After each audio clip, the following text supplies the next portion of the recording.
All right, y'all, back with another paid review. This time we're reviewing Revolted by a fan. And I was greatly surprised at the quality of this work. Now, I got to say right off the bat, here and there, I suspect a great use of 3D mods, most likely from not just Clip Studio, but Blender even. And I suppose that's fine because it doesn't completely break the immersion. Now, normies reading this would be perfectly fine with it. However, as a fellow producer of Manga MANAA, it's really quick to see that here and there, a lot of mods were used. And here and there, I felt the immersion for me kind of like break a little bit, not to the point where you're like, nah, bro, just traced everything or whatever. I actually can't tell how he managed to do everything here. You know, there are parts where everything looks illustrated and parts where perhaps 60% of the panel or the page seems to be enhanced thanks to 3D mods. But it is a very creative way of using it. Nothing seems stationary. The characters are always in motion. The camera angles are cinematic. So, a very well done to the creator of this manga right off the bat. I gotta give credit to where it's due. So, as you know, here at Coffee Comics, how we judge a manga or any comic is by the Coffee Comic standards. We look at the mana ingredients. If you get 4 out of 4, you have a great product. 3 out of 4, it's still pretty good. 2 out of 4, it got potential. 1 out of 4, well, you still got potential. Ultimately, in this manga right here, I have to say that so far it's got 2 out of 4. 2 out of 4 because we're only reviewing the first chapter that is 40 pages, right? And so out of the 4 mana ingredients, it gets familiarity and relatability. So far, in just chapter 1, it does not present any hope, no inspiration as of yet, right? But it's such a wild ride, a crazy wild goose chase of a crimes slash thriller slash fantasy action type manga where you're always at the edge of your seat. It does have a hook. For me personally, the hook is the relatability right in the opening pages, right? And we're going to look at that. So, in terms of familiarity, surprise, surprise, I actually found it familiar to Death Note, and you want to see why, right? You want to see why. In terms of the art style, if you guys have read Z-Man, it reminds me of a few character designs from Z-Man as well. So aside from the mana ingredients, we also take a look at Passable. This is not the abandonment of professional standards. Passable is a reaction to this toxic world we live in where we don't have enough creative energy or time to go Omega Shenron on our pages. But this artist here was able to go Omega Shenron on his pages, right? So there'll be no need to use Passable on him whatsoever. In terms of the ranking for his art level, now, of course, there is a good deal use of 3D mod. So it's very hard for me to say that his natural skill level is B rank or not. But I will say that the character designs, anatomy, so far, it's presented as a package. It's presented in B rank form, right? Without 3D mod help, I don't know. But as it is, I would say it falls under B rank, right? So let's get right into it then. So it's called Revolted. That's the name of the story. And it opens up with this teenager all upset with his life. And all of a sudden, he immediately gives off the vibes of a doomer. But this is a doomer with self-awareness, a doomer who's actually thought about the society he lives in. And this was the hook for me, right? This was the most relatable part because dude's frustrated about the madness of this world, right? And even though he's living a rather comfortable life, he feels like his life sucks, right? Then he says over here, I waste my days rotting in this room. I don't remember the last time I did something worth mentioning. Oh man, I felt like that. I'm sure a lot of people felt like that. Look at this panel right here. You can feel the tension, the doom in the character's soul. Now, this is real soul food. Now, it's very important and critical that the author does not fumble what this character's ambition is going to be, right? I did read chapter 2, but we won't be covering it here. It is very imperative, Mr. Author, that you give this character a goal that he wants to accomplish, because thus far, he doesn't have a goal in this whole chapter. He doesn't, right? He's just trying to process or survive the madness that's currently happening. But in order to sustain the audience that you're going to get from this, right, or an authentic audience, the goal that you give this character has to be inspiring. It has to be. That's what's going to make it really, really memorable, because it's a good start so far. So we see him put away his headset, grab a jacket, head outside, and he lights up a smoke. Then we get the narrator saying, I can't read this name. This whole story takes place in Serbia. The author is from Serbia, so he's extrapolating from reality. And you can tell, you see, people who extrapolate from reality, there's just something about their work, you know. Regardless of the execution, you can feel the weight of what is put in the story. It's as if he's talking about something he personally knows very well. So the character's name, that's his name, I can't read it. He's 18 years old, high schooler without motivation to do anything. His main hobbies include playing games till he falls asleep, gambling, and smoking cheap cigars. Yeah, I've heard a lot of Norwegian dudes also have this type of lifestyle. They also demoralized. You know, this is a very demoralized main character in the beginning, right? So of course, it's going to resonate well with coffee comics. So he says, I want to kill myself. The only thing stopping me from doing it is my lack of balls.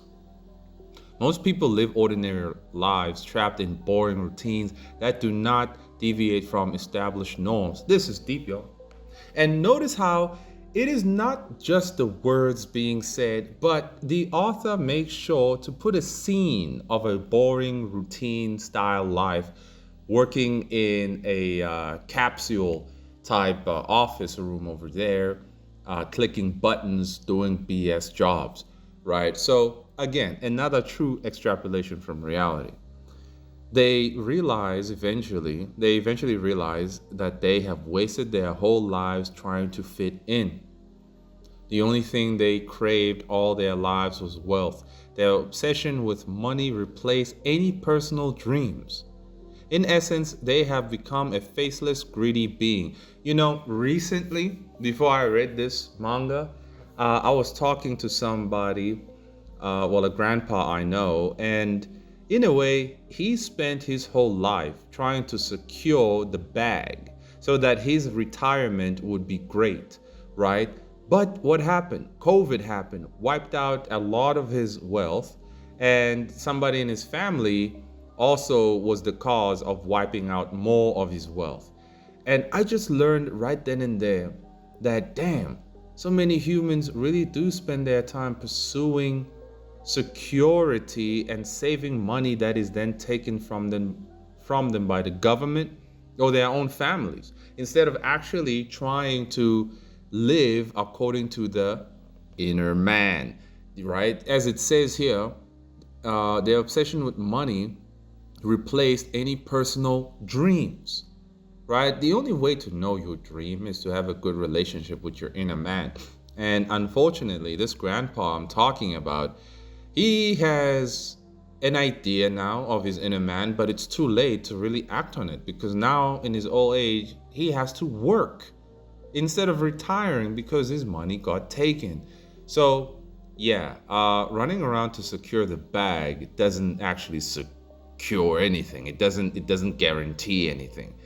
That's something to think about. Then it says they would be so detached from reality and humanity that they would trample over other people's lives for the sake of money in order to increase the profit even a little. Man, this is deep, man. This obsession with getting rich created crime among those who could not play by the rules of capitalism, a symbol of everything that is wrong with this society.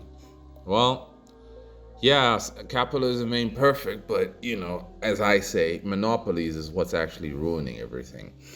Um, no human invention was as harmful as money. Instead of us managing with it as a medium of exchange, money started to manage us. Bar after bar after bar after bar. The author ain't playing, bro. He ain't playing. The dude is sick of this twisted world, bro, and he putting it on the page instead of him blowing his brains out, right? He says, you know what? Let me get all of this up on this page, right? Get it out of my system, put it on the page. Instead of being a hunchback and being a degenerate who wants to drag other people down, let me put it in a story, right? Crime always is motivated by money or some way of personal benefit. We are enslaved by ideas that we have personally created. No law of nature limits us as much as our insane minds. If only I could change something in this rotten human world. Oh man.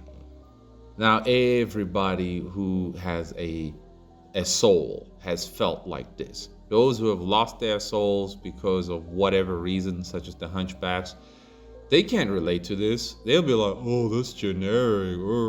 No, it's not, bro. It's just not relatable to you because you're dead inside. But anyway, this also follows the hero's journey very well. The formula of the hero's journey is very well executed here. There is a call to action all of a sudden when a lightning bolt strikes a tree and a box comes out of nowhere. And this is what actually reminded me of Death Note. We saw Light Yagami bored out of his mind saying the exact same thing, well, almost, that this world is rotting, right? And he wanted to change the world. And then the Death Note fell out the sky.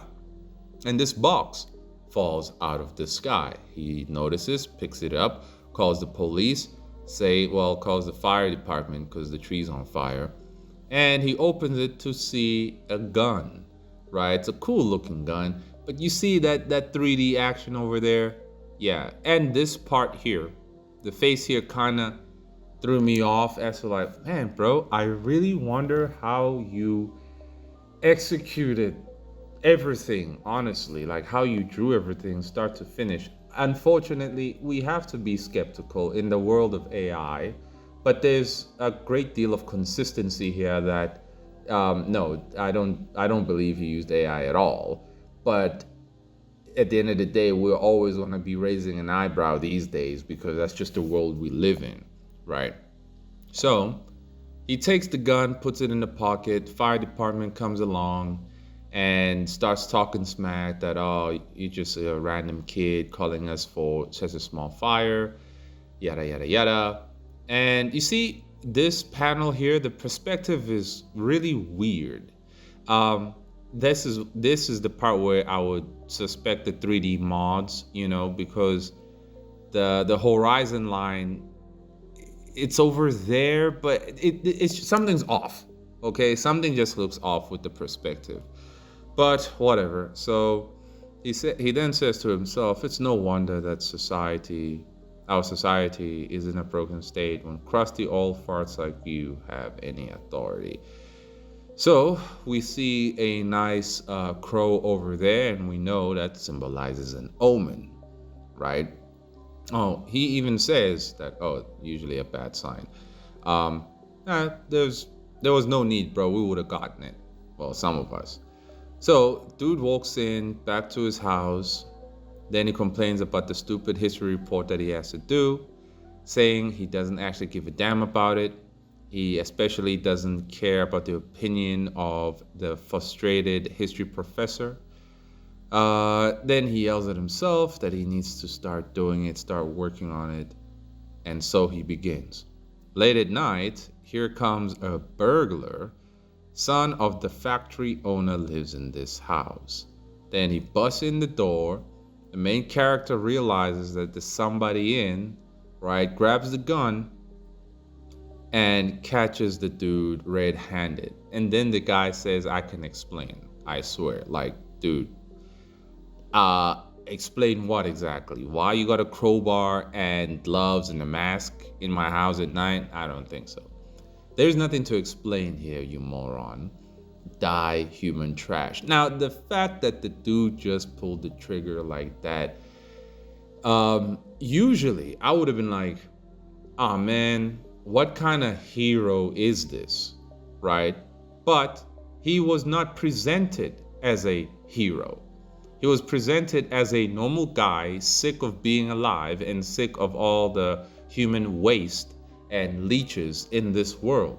So actually, him pulling the trigger as quickly as possible is within the context of his introduction as a character and his personality. So it actually works. So no, don't. Wait, nothing came out. You scared me for a second, kid. Next time, play yada yada yada, and then suddenly he dies, right? So the gun didn't actually fire a bullet, but the dude actually died. So this is interesting. It's almost like, well, Death Note all over again. I thought that you think of a wound before we move on. I thought initially the gun works off, think of the type of damage you want to inflict and pull the trigger, and that's what happens. But not really. But it was nice to think of such. Notice the camera angles, y'all. They really good. And he says he doesn't look like he has a wound on his body. The pistol definitely didn't even fire a bullet, but I have a feeling that I actually killed him. Then he calls the police to make a report. And then he tells the cop everything, that a guy broke in. He went through the door and suddenly he grabbed his chest and fell to the floor.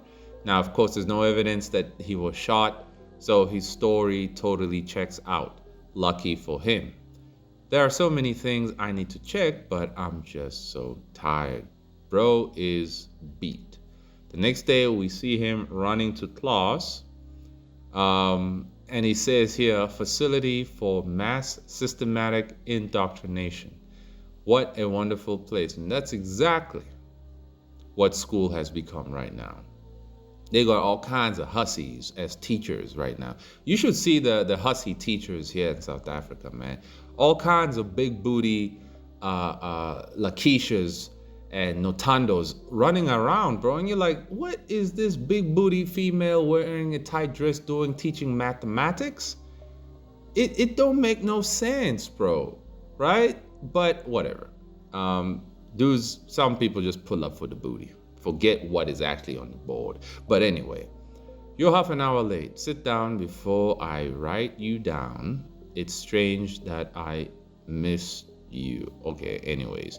So this part here where we see some classmates, right? It looks like in the future there's gonna be a thing going on between these two. So I wonder what that's gonna look like. I gotta say that in this panel, the walking pose is bizarre, bro. Unless it was on purpose, it just looks weird. It looks weird. His abdomen looks longer than his legs as well. But that's, you can say maybe I'm nitpicking, but not really, because I notice it immediately. Like something's weird over there. But oh well. So his friend asks, so the burglar just broke into your house and fainted as soon as he saw you? Something like that. Maybe he fell in love with you. Ha. What a total hunchback, weird, sissy, joke, bro. Like, this is a total squeegee right here, man. What is squeegee of a friend? You don't need no squeegees in your corner, bro. Like, ugh. So, main character be like, I'm not in the mood for dumb jokes, man. The guy just dropped dead in front of me. Want to chill somewhere after school? I can't. Well, you're one of those people who barely step outside. Can't really argue with that. I'm basically the textbook definition of a loser. So we see him at the bathroom saying, I wish I was different, more compatible with this thing we call society. But it doesn't like me, and I don't like it either. So the only kind of company I've ever had is other cynical losers like me. You know, I remember in high school feeling like that. I could not articulate my thoughts as well as this character could, but definitely I felt the same. But hey, whoever can synchronize well and be compatible well within this society, that is what you call a zombie. So whoever is not a zombie and whoever is not compatible with society, that's good. Unless you become a menace, right? And lurk around Discord and start making all kinds of weird content for people or hating people, then you are a disgrace. But ultimately, having that critical thinking, being able to observe the BS of this society, yeah, that shows that you're still a functioning human being, right? You're not a zombie. So dude says, hurry up. We about to start the next class. So class is ended. And the homeless guy says, could you spare some change? May God bless you, young man. And the bro drops a bar, man. He drops a bar. And the way he even looks at this homeless guy, bruh, like, guys, the author was not playing, man. Look at the detail under the shoes over here too, bruh. Like, this is what the guy went over and beyond passable, bro. He is out for blood out here. He wants to win on Manga Plus creators, but he knows that it's a scam and that it won't actually make much of a difference. But ultimately, good for you for going all out, bro. The bar here is, are you retarded, old fart? If that God helped anyone, you wouldn't need to sleep on concrete and beg. Religion is opium for the masses, and that mass is mostly made up of idiots like you. Oh, damn. Amen. He dropped a bar, a legendary bar. It's hard to rebuttal that, man, honestly, but that's not what this video is about. But hey, this bar is like 1000% hardcore, bro. So, whew. Heat, man. Heat after heat. You know, the establishing shots in this manga are so well executed. It is not the passable way where I'll just put a building to let you know this is where we are. He will put the building, then he'll put what the character is doing as he enters the building, and then he will signify that the character is now chilling in the building because the bag is now on the ground. This is somebody who's going over and beyond, right? So again, congrats to the author for being able to execute this level of effort. Then he says, it's time to check this out. He unloads the gun, sees a USB, puts it in the computer, sees a video that tells him that he should be at this warehouse by midnight. And then only to be discovered by this dude wearing a black jacket. It seems that he is working for some agency, really, that is out here trying to recruit. He then explains how the gun actually works, right? And he fires at a criminal on TV, right? And instead of him dying, you see, this part was the first battle between Light Yagami and L, right? Lind L. Taylor in like episode 2 of Death Note. I think I gotta watch it again. The parallels here are similar, or I should say it reminded me of that time, but it's completely different situations. But nonetheless, it's cool. Nonetheless, it achieves that familiarity. So he shoots the drug dealer through the TV, and suddenly he gets a headache, right? And then he says, pull up by that cop car. Instead of dying, the dude decides to beat up the officer, and then he gets arrested. Then the main character says, so these guns can just manipulate people like that? If that's the case, why did you give it to me? Still, something feels off here. He's been arrested, but it's not because of his record, it's because he beat up a cop. Then the other guy says, well, yes and no. This gun doesn't always manipulate people precisely. It's more like a scale of truth. With it, you boost the chances of something specific happening to a living being. Very nice, interesting explanation here. So it makes the example of if you shoot a healthy person and expect them to die of natural causes, it probably won't happen, but they might get sick or pass out. And then, as Ryuk told Light Yagami that you weren't chosen, you were just picked by random, right? Same thing, kinda. And then he asks, okay, why do you need recruits? Then the guy says, because we are actually trying to fight aliens. And the main character laughs it off, but the dude in the jacket says, bro, come on, this gun is already beyond human comprehension. This is real. So he says, if you value your life, kid, get in the car. So we see a squad of military people working for New Eden, I think, and the chase is on. Like, it's so intense, man. You know, it's intense. It's interesting. It felt like I was reading a novel almost, you know. So a novel I used to read, it was a series. I think his name was James or Stephen Gunn, and he used to write a lot of crime thrillers. I wish I could find it again. I used to read those a lot. They were so intense and great. One of the best thriller novels I ever read. And this reminded me of it. So the chase is on, and the dude tells him, get ready to fly. And bro jumps out of the car. And what a cliffhanger. This is the end of chapter 1. Right off the bat, I'm giving this under the Coffee Comic standard a 9 out of 10. Well done to the author. 9 out of 10. There's all kinds of jam-packed, all kinds of relatability, right? The hopeful part, the inspirational part, that can come in later, but I was definitely hooked, and my attention kept by all this thriller that was happening. And it was not because there was a lot of blood and guts all over the place. It was because the character had to figure out a lot of things, you know? It was almost as if it's like a psychological thriller in a way, right? It had the same intensity of Death Note. So it's missing 2 out of the ingredients, but it's got the first 2, right? So this, without a doubt, under the Coffee Comic standard, it is a 9 out of 10, and that's simply because I didn't get a declaration from the character as to like this is what he wants to do and the opposition that he's going to face. But I suppose that's going to come in later chapters.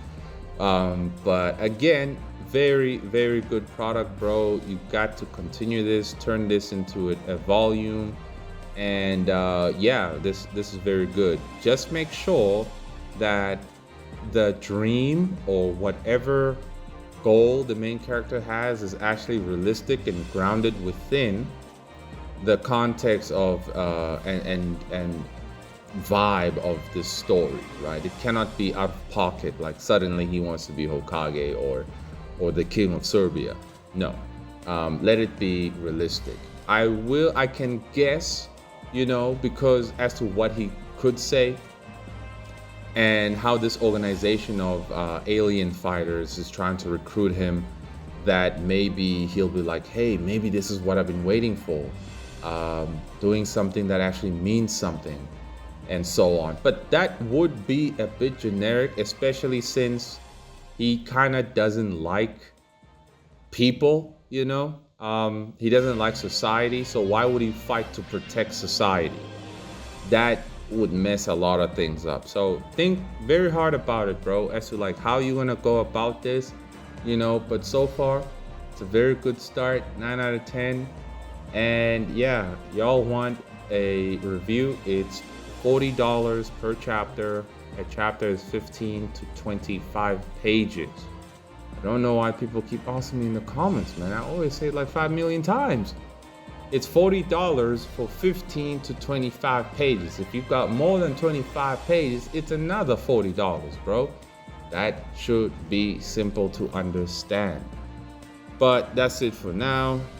You guys go ahead and follow the author over here. You can go ahead and read the other chapters for yourself.